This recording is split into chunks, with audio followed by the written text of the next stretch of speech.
Exaggerate. I don't have to go back so much. He pushes me, look, one, and I'm back. One, and I feel it in the belt. One, and I feel it in the belt, and I'm back. One, and I feel it in the belt, and I'm back. So the belt's helping me to do this. So we got to go full tension, and I push him. And I push him. That's better. Now he's starting to learn to absorb. So now I'm going to make it even more difficult. Actually, people think it's so difficult. Now, these brackets here, if you've got very long levers, all you have to do is just add one more bracket and you've got an extra distance of at least 8 centimeters. Probably about 10 actually. 10 would be more accurate. So now, no, I don't want to use this. I'm going to go in really close. I'm going to come in. So now we're very, very close. I've closed the distance of about 9 centimeters, which maybe to most people think, well, that doesn't mean much to me, but it means a lot to him because now he's going to deal with a lot more pressure. Alright, so it goes right into the belt. He'll feel this. 1, 2, 1, 2, 1, 2. Very important that I need your face, alright, his head, always focused on my body. Last thing that you need to do is that when we're doing torsion work, your head goes like this and goes this way or that way, right? If he pushes me, I'm always on the target. My head, push, push, push, I always stay on the target.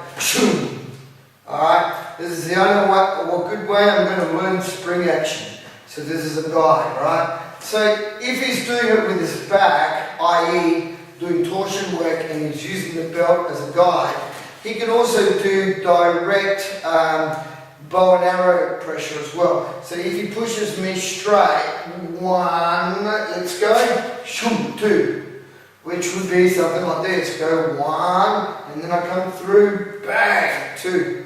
Makes sense? So we'll use the belt to do this.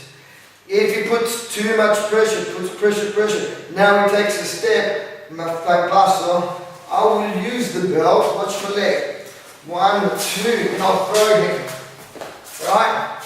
So the belt really helps you to feel the mechanics of his body, and it helps invite each other to give each other more pressure. Because when you don't have the belt, right, and especially if you're a beginner, we start doing Laza, Chisa. As soon as he feels pressure, people start to back off, start to run away.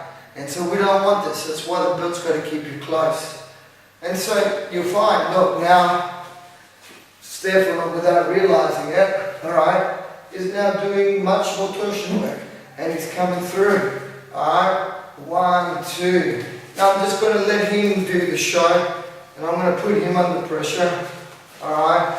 And he's got to learn, because Stefano is actually a good, which is Stefan I suppose in English. Stefano is a good example because he's a guy that uses a lot of shoulder, and he uses a lot of his pectoral muscles and shoulders.